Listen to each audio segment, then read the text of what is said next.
Billy Corbin thought we were going to run out of things to talk about. He's a fool. He's a buffoon. The police chief has been fired. This seems like beyond a travesty. This seems like somebody, which details are wrong here? Somebody tried to do a good thing, tried to clean up a government and police system down here that's been corrupt for as long as you and I have been alive. And that person is now run out of town on a rail for not being Cuban enough and really for being too clean, right? For actually trying to do the job correctly. It's going to be an underwater rail that Elon Musk is going to build that he's going to be run out on. But yeah, no, I mean, I think that just about sums it up. A police chief came in deliberately as an outsider to reform the department, to clean it up, and fired some people, ruffled some feathers, identified some criminals, some of whom may actually be sitting city commissioners, and they have threatened, extorted, and now fired him for it. I mean, that's what happened. This is not to defend Police Chief Art Acevedo. I mean, he has his own record, decades old in law enforcement, going back to the most populous states in the union, Texas, California.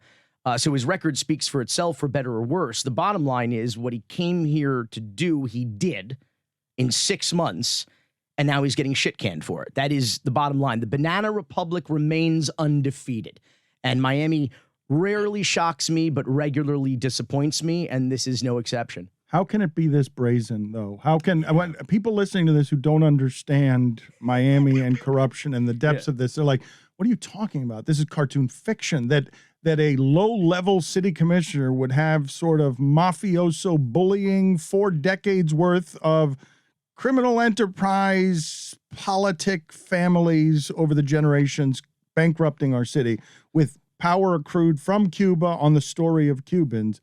How can this happen that they run off the guy in 6 months and more people aren't upset about it? Because he didn't play ball, because he's not, quote, a real Cuban, end quote. That's exactly what happened here. He came in, they didn't like how he was hired, they didn't like how, who hired him, and they didn't like that he wasn't willing to play by the what's called the Friends and Family Plan. It's a real thing. It's not an official thing. It's not a named thing. We call it the Friends and Family Plan. It is effectively transparent corruption. And the transparency of the corruption at this point is mind-blowing. It's just mind-boggling now. But it's pretty typical, it's pretty standard, like banana Republican bullshit. The idea that I am the job, I am the city, this is all in furtherance of me and my ego and my autocratic tendencies. It's not about us doing our job, either for the constituents or even effectively or ethically. It is just about how we exploit our public position in furtherance of our own personal and political gain. And that's what's happening. And Joe Carollo has been doing this for basically 40 years. What's funny is I'm thinking about the situation. I'm like, okay, listen, what Joe Carollo has done, he's publicly threatened the city manager, Art Noriega, that if he doesn't fire the police chief, Art Acevedo, that he's going to fire effectively the city manager. And I'm like, oh shit! And cue the flashback waves now. Cue the harp. Playing the flashback waves. 21 years ago, after the Elian Gonzalez raid in Miami, then Mayor Joe Carollo, a year away from beating his wife and being arrested for domestic violence after his 10-year-old daughter calls 911, screaming and crying, "Come help! My dad's hurting my mom." Joe Carollo, after the raid on the Elian Gonzalez Miami relative's home, decides that the police chief needs to be fired because the police chief, as a law enforcement agency, had been notified in advance by the federal government that this raid was going to occur. Legally, he couldn't tell anybody about it, but Joe Carollo was angry that he wasn't told about it. This was a law enforcement operation happening at a very volatile time with a very volatile crowd outside, potentially armed. Law enforcement was going in really armed by and large with pepper spray and no other weapons because they were going to get the child. And so Joe Carollo tells the city manager, you need to fire the police chief. The city manager says, I am not firing the police chief for doing his job and following the law. So Joe Carollo fires the city manager. And then the police chief, O'Brien, he resigns in protest. The last time people in government had any kind of principle and would do anything on principle. And Joe Carollo, it's just the same shit. Like every 20 years from this guy, whatever position he manages to get his foot in the door, whether it's the ceremonial weak mayor of Miami, whether it's the city manager of Doral, whether it's the one city commission seat in Miami, he takes over. He completely takes over, rules with an iron fist by fear and threats and intimidation, and then he destroys the city. He is a virus. He is a cancer. This man, Commissioner Como Mierda, Comandante Carollo. I mean, it's now he never ceases to humiliate this city on an international stage, and he's doing it all over again as we speak. And we've been talking about it here, and we've been talking about the inevitability of this police chief getting pushed out for not prescribing to the friends and family plan, for seeing corruption and actually calling it out. For being a lawman, for doing the job correctly. It's hugely offensive, hugely obvious, hugely brazen. I don't know what can be done about it when things are this overt. One of the reasons I wanted to do this is because I want Billy Corben serves a very important public service in Miami, and as newspapers have been weakened, a city that was already plenty damn corrupt now does not have behind it people to call these people out on what it is that they're doing. Our newspapers are not strong enough, Billy, on what's happening to make something matter here. So of the last week of garbage that's happened, what are you thinking is the most interesting stuff just at the beginning of this week? Well, I do want to shout out the new Miami Herald editorial board, because I think that they are being more aggressive. I think they are seeing things a little bit more clearly now, and they are expressing themselves and giving a voice to the voiceless here. Literally, I mean, every day it's WTF is basically the headline from the op-ed, in the op-ed. So like, I think that they are doing it. I mean, they ripped Francis Suarez. You know, where the hell has he been? Because this guy's gone missing. Okay, there's not a leadership vacuum in the city of Miami. Joe Carollo runs the city of Miami. He's up for re-election in just a few weeks. So we're kind of one election away from a lame duck Joe Carollo, which will effectively make Miami an autocracy. It'll make it a third world banana republic dictatorship. There's no doubt about it. And if he's this brazen and corrupt, transparently corrupt now, just imagine what he'll be like if he gets reelected. Francis Suarez will get reelected, but he'll have absolutely no control or authority. I mean, that guy's just a real estate huckster and imaginary coin salesman. I mean, that's what he is now, with his hair slicked back with snake oil. That's it. He's checked out of this. He knows the mayor has no power. He's now running around having a temper tantrum and a meltdown, threatening to fire the city manager if he doesn't hire his new handpicked police chief.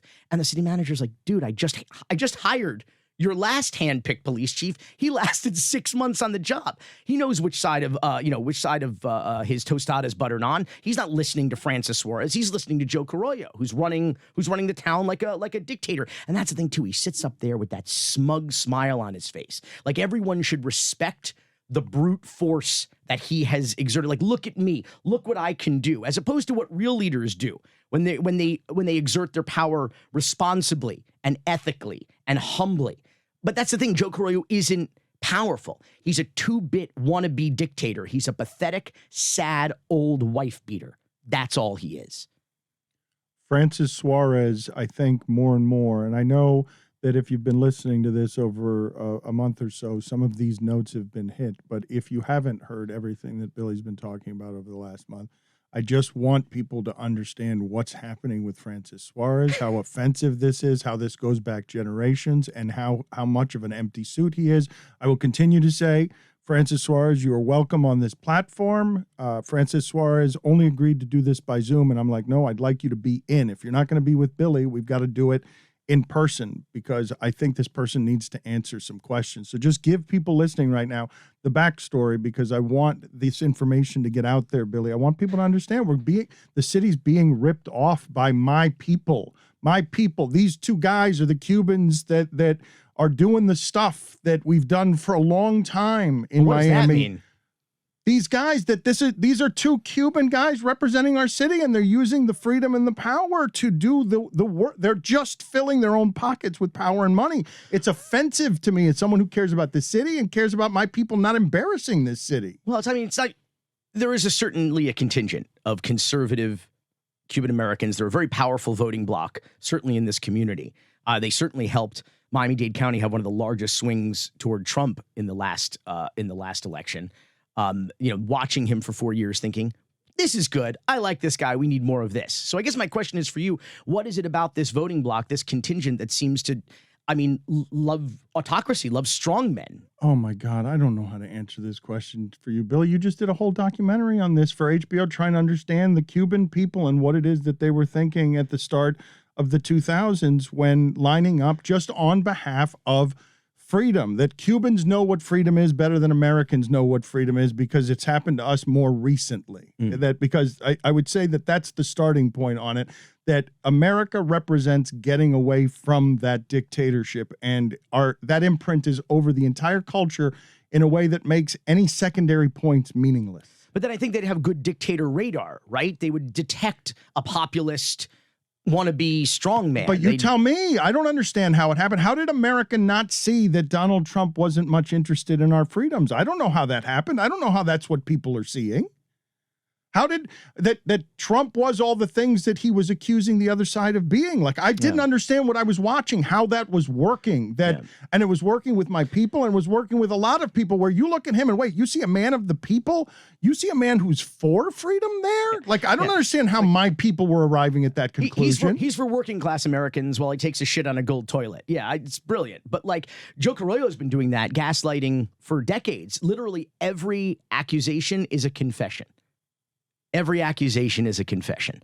I mean, you know what he's up to, you know what laws he's breaking and what he's doing wrong because he's accusing somebody else of doing exactly the same thing. And the problem here is law enforcement.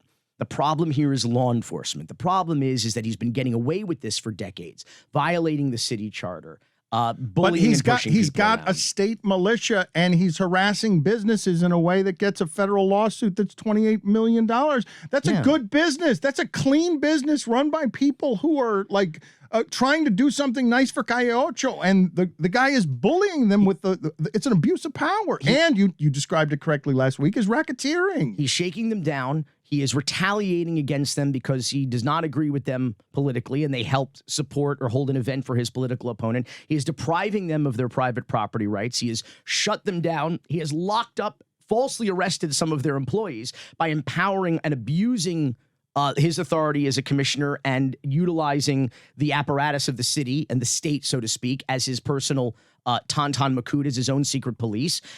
What does that sound like to you? It's a mafia. It's a communist dictatorship, which is exactly what Chief Art Acevedo called it. He said they behave like a mafia. They behave like a communist dictatorship. And I'll be damned if my family fled Havana when I was a little boy.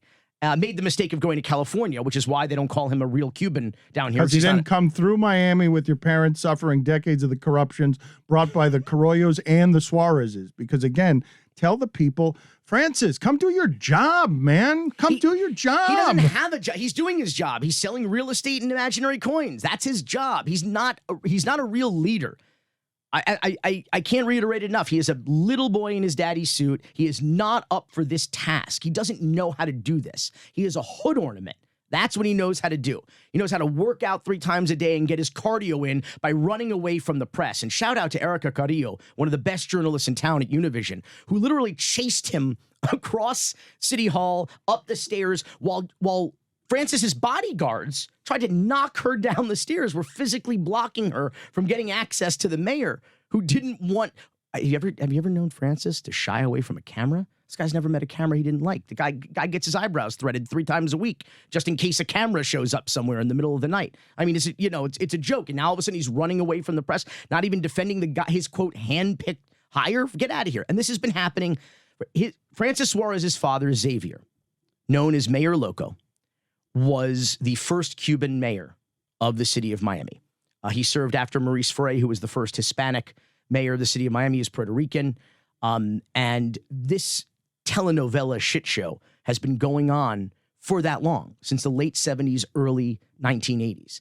And Joe Carollo basically came in first as a city commissioner in 78, later as the man running against Xavier Suarez, Francis's father, for mayor in one of the most corrupt local elections in the history of the United States of America, the 97 Miami mayoral election in which Manny Yip and his buddies down at the cemetery. The late Manny Yip. The late Manny, super voter, and the dead super voter Manny Yip voted for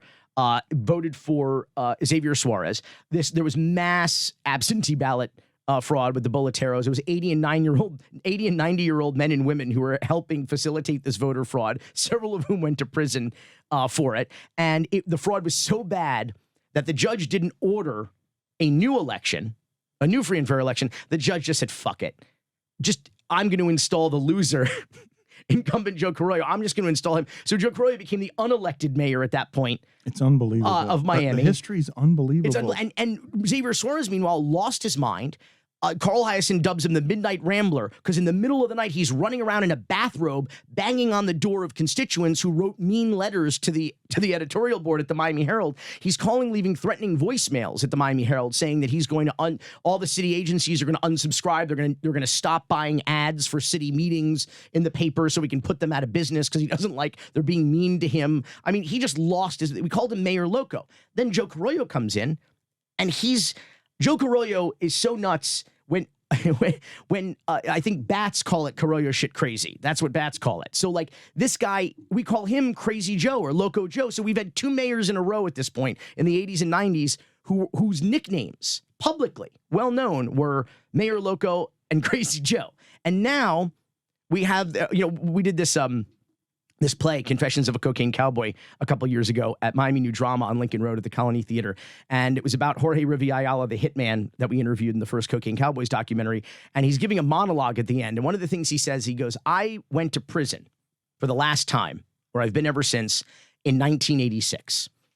And he's trying to prove that Miami's a corrupt, broken city. And he says, if I'm right, and Miami is, he says, when I went to prison for the last time in 1986, Xavier Suarez was the mayor of Miami. And if Miami is truly corrupt, then he would still be mayor today. Or his son would be. That's what happened here. And now his son, you've called the most corrupt politician in the history of our city. But let's get into what happened with Carollo and Quinn Smith this week, because there are multiple layers to this. Ay, Jesus, yeah. So Quinn Smith has the unfortunate distinction of being the challenger to incumbent Joe Carollo. Joe Carollo, who's raised something, I think now, nearly like $2-3 million to run in an off year in a single district race where turnout will be maybe mid to upper single digits. So maybe 7, 8, 9% of the district is going to turn out. You're talking about maybe 2,000-3,000 people are going to show up and elect the guy who will literally run Miami, the entire city, the entire $1+ billion annual budget, the entire police department, the city attorney's office, the city manager's office, code enforcement, shutting down businesses he just decides he doesn't like for personal or political reasons. That'll come down to maybe 230 votes like it did the last time he ran for office. And this is part of the problem. You challenged me last time to talk about potential solutions because I'm always hanging a lantern on the problems. First and foremost, I said, vote better. So vote for Quinn Smith. If you want to stop this telenovela shit show, which, by the way, I have to tell you right now, I know this feels, as we sit here right now, this feels like pure uncut Miami, right? It feels like we're freebasing Miami right now. We just have a fucking rubber band around our wrist. It's crazy that we've gotten, right. Billy, it is crazy that you and I over decades have mined this terrain in this city for content for a long time. And you, like me, appreciated the way that Dave Barry and Carl Hiaasen in the golden age of journalism in the city. And forgive me to anyone listening, I didn't mean to disparage local reporting on this because they're trying. I'm just saying the resources are so depleted and the care for it. There are still many people trying to do what you're doing, which is important. So I did not mean to disparage either the Herald's coverage or anyone else's. I'm just saying that even when those entities were powerful or more powerful in this country, this city was still that kind of corrupt, and now it's much looser, and now the abuse is it's the most offensive of my life when I see what people are doing with this freedom to the city that you and I both care about, enough that you and I have never left this city, even though the route out to what the things that we wanted would have been much easier if we had left this city. Express lane, yeah, but if you think that we have hit peak Miami now, you ain't seen nothing yet. it's about to get so much worse and so much crazier in just the next few days and few weeks and few months. It is going to be absolutely, if you think it's off the charts now, it's just going to get exponentially worse. It's incredibly timely that we're actually doing this now because, and listen, I want to be wrong. I want to be wrong every single day. I know people think I'm a pessimist. I'm a fatalist. I want to be wrong every single day. You about love this shit. city, I wanna Billy. be It proven hurts wrong. you. It hurts you. You love this city. You love how it's imprinted you culturally, your movies, your art, your friendships. You've never left this city. The city matters to you. And it's offensive to me to be a banana republic like this and run by my people. I'm telling you, as you and I are media voices in this city, and I don't know what problems we're welcoming with these conversations, but a light needs to be here. A light, like, I think the country needs to be paying attention to what a shit show Miami is right now. Because the Miami of today is the America of tomorrow. But I'm starting to think, Dan, that maybe you're not a real Cuban. That's what I'm. Not Cuban enough, right? Not Cuban enough. No, but that I can't. How anyone listening to this, California, anyone listening to this, Dan Libtard, how can they not be listening to this and saying, so wait a minute, I got this straight? Cuban guy comes down here and tries to do law enforcement correctly, realizes this place is roach infested. I can't fumigate it here. It takes him 6 months to realize it. Yeah, 5, yeah. 5 months to realize it. Tells everybody, no, this isn't even America. This is, nobody runs a state police. This is the lunacy. Tells everybody, and now he's fired. Yeah. Yeah, I mean, that's the Miami way. That's the Miami mafia. And solutions. I was talking about solutions. I've got some ideas. And this gets a little bit in the weeds, and I know this isn't exciting because this is like city ordinances and city charter shit, but you want to know, you asked me last week, what are the solutions? So I want to bring some solutions. I'd like something in the next 2 weeks to impact this. Oh, well. That's ambitious. Yeah, but it's all, you're asking for a few hundred people. You're asking for a few hundred people to make a difference. Yeah, but the problem is he's got millions of dollars at his disposal. And what he can do with that money is not only invest it in the district, but he invests it in boleteros. They commit ballot fraud. They commit fraud. Every time they talk about, the elections are compromised. We mastered the fraudulent election down here. The Banana Republicans in Miami invented ballot fraud, an absentee ballot fraud, and the boleteros in the parking lots, and going to the homes of the elderly and the infirm, and basically filling out their ballots for them and getting their rickety signatures on the pages, and then packaging them together and one guy witnessing a bunch of them and then bringing them down. But the problem is no one prosecutes this right now. That's the problem, is law enforcement. So, but there's nothing that can be done in 2 weeks other than a lot of strong prayer, which incidentally is also how you cure COVID. And so what you need to do is, first of all, we need to stop these staggered elections. What do I mean by that? I mean that, like, some commissioners are voted on in this year and others are voted on this year. Why do you think Joe Carollo is running in 2021, in this off year where turnout is going to be virtually none? Everybody should be on the ballot in a presidential election year. It maximizes turnout. It's the most effective exercise of democracy. More people participate. It's more representative government that way. This whole bullshit of, like, I'm going to run in 2017 and 2021 kind of under the radar and be able to get buses full of elderly people who don't even know who the hell they're voting for to go to the polling places. That should be done. No more staggered elections. Second, we need to extend the legislative branch of the city of Miami. We need to add commissioners so that one commissioner does not have so much power and doesn't control so many votes. I suggest a charter amendment that allows 2 additional what we call at-large commissioners, meaning they don't represent a specific district. They represent people citywide, and they could run citywide, number one, and number two, that would triple the amount of representation effectively the people in the city have. Instead of just calling your district commissioner and not getting a call back, you can call these other 2 at-large citywide commissioners and hopefully be able to interface with your government and participate and have your voice heard and represented. And you don't have one person who controls a majority and sometimes a supermajority of votes on the dais. That could really, really increase. They don't want to do that, of course, because that increases representation. That gives the people, that's power to the people. And they don't want that. Carollo wants power to himself. He's not interested in the best interests of the city or his constituents or the taxpayers or certainly the business owners. Did you say everything you wanted to say here? Because I did want to get to the 2 a.m. curfew and what they're trying to do on Miami Beach, but I wanted to make sure that we covered all the ground and terrain here because it's a pretty offensive thing that's happening right now in the city. I want to make it very clear that what happened here in the city of Miami is you had so-called law and order Republicans, including Alex Diaz de la Portilla, who is a Florida Republican state committeeman, who defunded the police. That's what they did. They defunded the police. Joe Carollo, Manolo Reyes, Alex Diaz de la Portilla, they defunded the police in retaliation for the police doing their job. And what they did in the execution of that is they committed a great many crimes. They violated the city charter. They violated the state constitution. They violated sunshine laws where the three of them met they're so brazen, they met on the dais talking in front of everybody off mic before the official meeting started. That is a fucking crime. But they are so brazen. They know that Catherine Fernandez Rundle, the top cop, they know they're in the friends and family plan. They know she's not going to prosecute them. So they break the law and they violated the United States Constitution in the process, the First Amendment rights of their constituents, the public, by blocking and filibustering public comment, the First Amendment rights of the police chief, who is probably now is entitled to whistleblower protection and will sue the shit out of the city. And whether he wins or loses, mind you, it will cost the taxpayers a fortune just to defend the suit, let alone to settle it or pay out if he's eventually successful. But here's the thing.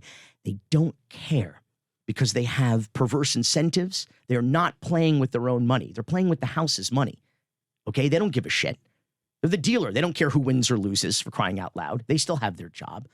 Okay, they're going to give their friends at some law firm a contract to be outside counsel to defend this case. It's not their money. It's the taxpayers' money. It's our money. So they don't care. Now they get to do a favor for a powerful local law firm, for a buddy, give them a contract to defend this lawsuit that they committed crimes and effectively expose the city and its taxpayers to. At some point, somebody has to do something. It's as poisoned as anything can be in what purports to be democracy and freedom, right? Like this, the systemic stuff that you're talking about it's a mechanism that is rotted at the core that it doesn't even make sense to the people listening here that this name they've never heard of a commissioner seat that they don't care about can run the city. Doesn't make any sense unless the machinery's all screwed up. It's totally broken. And without fundamental change and total and complete regime change, I mean, everybody has to go.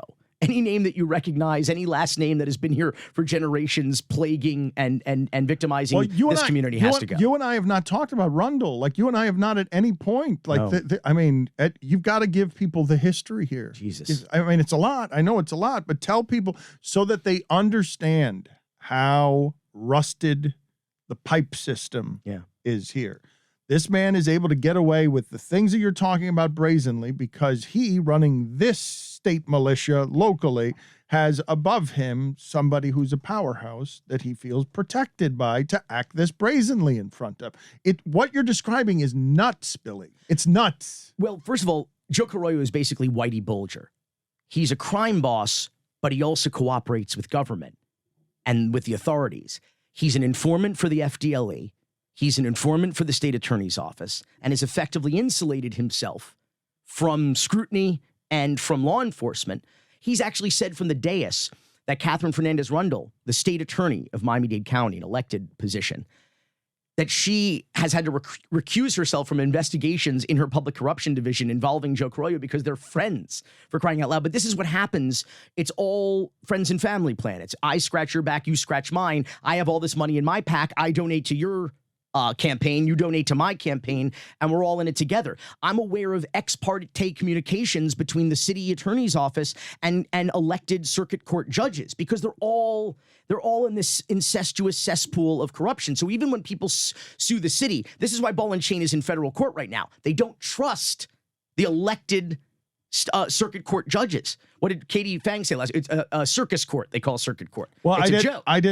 We haven't even talked about judges. We have not talked about judges being corrupt. First things first. First things first. The top cop. That's the bottom line. That's the issue. Joe Carollo has been reported by police chiefs, by city managers for decades to the authorities for violating the city charter, for asking the police department to put tracking devices on fellow commissioners and people's vehicles. Everything with him is a... Does he think he's like a movie star? Does he think he's like the head of his own production here where he's a thug. He's Whitey Bulger. He's a thug. He's a bully. A mob boss. Yeah, he fancies himself a tin pot dictator. He's like Fidel Castro without the beard, unless you count his wife. But Catherine Fernandez Rundle, okay, has never charged a police officer with an on-duty killing in her 28 years in office, despite the fact that there's been a proliferation of such incidents. She only charged a police officer with an on-duty shooting for the first time in her quarter of a century career in about 2017. Catherine Fernandez Rundle has been the only state attorney in Miami-Dade County since Janet Reno left for the Clinton administration in 93, 94, for crying out loud. If you want to know what is wrong with a place, police chiefs come and go, as we know. In some cases, mayors come and go. Cops come and go. If you want to know what's wrong or broken in a community, you have to look at the constants. What doesn't change? And Catherine Fernandez Rundle never changes. She is there, curled up in a bottle of white wine, not doing her job, not affecting a change. It is her job to tell people in the public sector and criminals alike, criminals in the private and public sector, that not on my watch. You can't behave like this in my community, in my county. And she doesn't. She lets it slide. And that sends a message of impunity to law enforcement, that they can do whatever they want. They can execute people in the streets without consequence. It sends a message to elected officials and city bureaucrats that you can act a fool and be corrupt, and I'm not going to do a damn thing about it. And that's the problem. That if she had been doing her job for the last 28 years, we would not be in this mess. I know it's not as sexy as a mayor's race. It's not as sexy as some of these crazy city commission meetings, but that is the real answer and the real solution is if your top cop is not holding people accountable and not, why do we pay a whole public corruption division? We have a whole public corruption division in the U.S. Attorney's Office in the Southern District here. Where the hell are they on this? The truth is, I broke the news last week, is the FBI has started poking around. There is an active corruption investigation into what is happening at the city of Miami finally. That doesn't mean anything's going to come of it, but finally, at least, they're seriously taking a look, and people from the city government are participating. They're scared because they were recruited into a criminal conspiracy, a racketeering enterprise led by Joe Carollo and facilitated by the city attorney, Victoria Mendez, as outlined in no small part in that lawsuit, the $28 million bombshell federal lawsuit we talked about last week with Katie. And they're scared because they know it's yutzes like us that take the fall for shit like this. But meanwhile, we were only following orders. We were trying to save our jobs and feed our families by doing whatever the hell Joe Carollo and Victoria Mendez, the city attorney / mob lawyer, told us to do. And there's a paper trail. There is evidence, and they don't want to go down. So people are going to the feds and saying, I don't know if I committed a crime or not, but it felt wrong. I think it was wrong. And I was not responsible for this. It was these people who were facilitating this crime. What else can we tell the people about that FBI investigation? What else do they need to know? Is there more information, or it's too early for that? I mean, here's what they need to know. If there's people in the MRC, the Miami River Center, where most of the city of Miami government is, if there's people in law enforcement and police headquarters, and there's people at City Hall that know about this, there are whistleblowers waiting for subpoenas. Don't wait for a subpoena. If you wait for a subpoena, you might wind up a co-defendant. Go now. Contact the FBI now and start cooperating. Manolo Reyes, this commissioner is so dumb he could trip and fall into an indictment. I mean, he did an interview, Jesus, with Sheldon Fox on WSVN last night.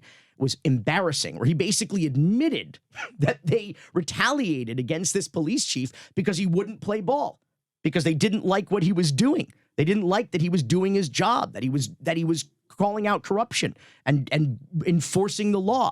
I mean, he admitted it. I recommend that these commissioners either exercise their right to remain silent, or they just start cooperating with the feds now, because it could get very, very ugly.